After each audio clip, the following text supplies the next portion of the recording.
First World War. It starts with literally horses and carriages and ends with tanks. So it's the moment where modern war, you could argue, begins.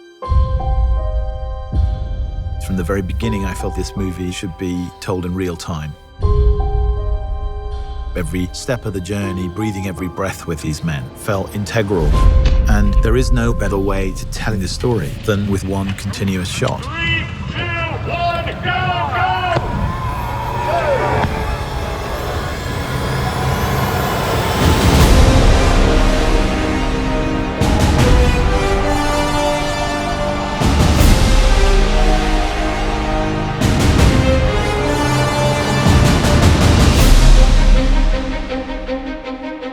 From the first moment I talked to Sam about the idea of it as a one-shot movie, I knew it was going to be really immersive. It's meant to make you feel that you are in the trenches with these characters. The film in itself is a slice of time. These two young men get sent on a mission to deliver a message to stop an attack. Action! So they've got to cross into enemy territory on a race against time to deliver a message that will save 1,600 lives. And the camera never ever comes away from the two characters.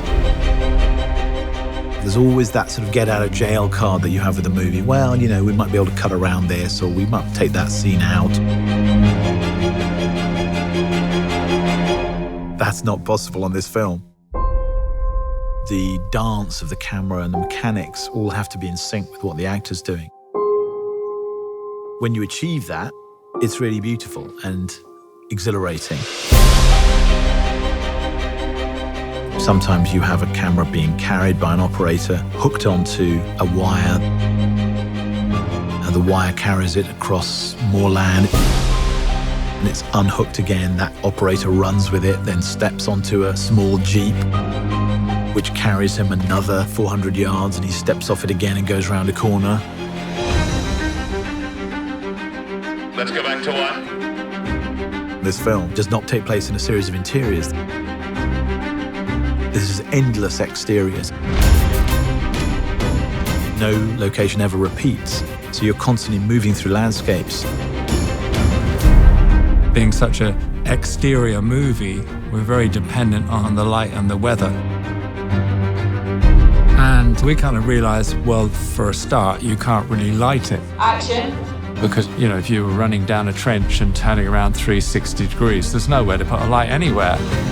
And because we were shooting in story order, we have to shoot in cloud to get the continuity from scene to scene.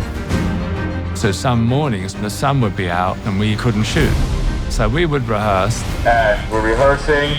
And then we'd be waiting around, everyone with their eyes up in the sky, trying to see how long it'd take for the sun to move behind the cloud. And as soon as it comes over, you've got this 5-minute window. Everyone would be like, come on, go, go, go. Go, go, go! So you are also in the lap of the gods. It's like a piece of theatre every take. Once it starts, it can't stop. If something goes wrong, you just have to keep going. Until you actually see it on a screen, you don't really realize how immersive it is and how that technique kind of draws you into it. For me, engagement is very important. And that is behind the way in which we've decided to shoot this film. I wanted people to understand how difficult it was for these men. And the nature of that is behind everything.